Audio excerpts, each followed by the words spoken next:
entend dire que votre garde rapprochée vous aurait lâché au cours des derniers mois, ce qui serait mauvais signe. Qu'en est-il?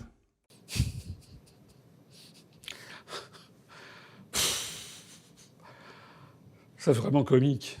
Encore et encore et encore des mensonges. En réalité, j'ai découvert que certains signataires et leurs soutiens aiment se faire passer pour mes proches ou pour des personnes indispensables et irremplaçables, espérant démontrer par là que je serais abandonné par mon premier cercle, lequel ne supporterait plus le dictatorial président de l'UPR, isolé dans sa tour d'ivoire, sourd à toute critique, tata. Tout ça est risible.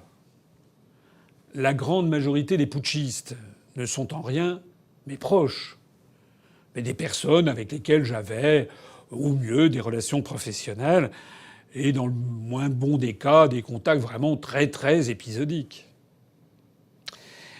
Il en va de même pour certains de leurs soutiens, particulièrement volubiles, ou d'anciens adhérents rancuniers qui ont claqué la porte de l'UPR il y a 3, 4, 5 ans et qui ne s'en sont toujours pas remis, et qui se font curieusement passer pour des anciens bras droits qui n'ont en fait absolument jamais été.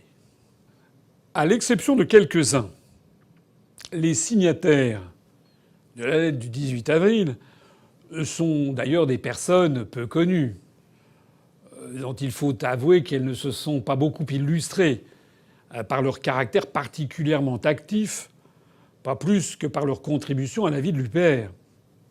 Et j'ajoute qu'ils ne sont au Bureau national que pour une seule raison, parce que je leur avais proposé d'y figurer en tablant à tort sur leur capacité de travail et leur fidélité. Alors, je vous rassure, ou bien je vais inquiéter les putschistes, ça c'est possible.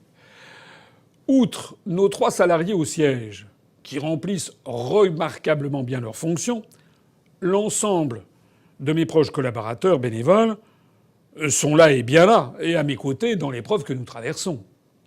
Vous pouvez d'ailleurs constater que la vie du mouvement ne s'est pas arrêtée.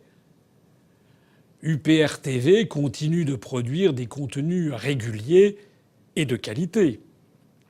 Des dossiers d'analyse émanant de moi-même ou d'autres responsables continuent à être mis en ligne sur le site. Ces dernières semaines, nous avons produit par exemple des analyses très fouillées sur l'euro, sur la BCE, sur la décision du tribunal constitutionnel de Karlsruhe, sur les GOPÉ 2020, sur le traitement de la crise du Covid-19, sur la situation de l'éducation en France, sur la situation en Libye, sur des analyses sémantiques des discours de Macron, sur des réactions aux faits notables de l'actualité en général, etc. Le service courrier fonctionne à plein régime, tout comme la boutique de l'UPR. Toute la technique qui entoure nos sites internet et UPR TV est parfaitement assurée par les équipes d'informaticiens notamment. Quant aux affaires juridiques, elles sont prises en main par une équipe particulièrement compétente. Les finances sont tenues, et nous avons toujours des militants de terrain et des cybermilitants très actifs, pour répondre notamment aux tombereaux de haine dont certains m'abreuvent chez les putschistes. En bref, pendant que quelques putschistes fanatiques continuent de s'agiter pour ce qui est désormais clairement une volonté de détruire notre mouvement, eh bien, la vie du mouvement continue. En fait, ces putschistes nous administrent la preuve assez triste qu'ils ne servent à rien, sauf à nuire. Pour en terminer sur cette question, je tiens à remercier vraiment chaleureusement, pour leur fidélité et pour leur dévouement, toutes les personnes sans lesquelles tout cela ne serait pas possible.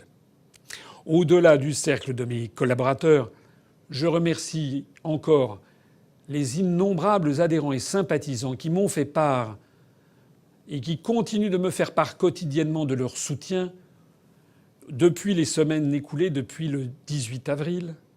Et j'avoue que tout ça est pour moi le plus grand réconfort que l'on puisse imaginer.